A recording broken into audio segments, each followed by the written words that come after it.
Hey everyone, welcome back to the channel. In today's video, I'm going to show you how to withdraw money from Quotex without error. It's really simple and easy.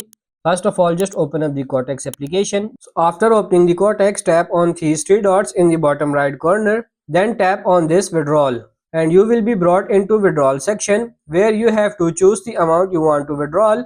Then you have to select the payment method. Tap on the payment method and you will see many payment methods through which you can transfer your money to the following exchanges or the wallet. But I will suggest you to use Binance Pay as it is more convenient and more faster to withdraw money into your bank account or any other wallet. So after selecting Binance Pay, you have to write down your first and last name and then select receive type.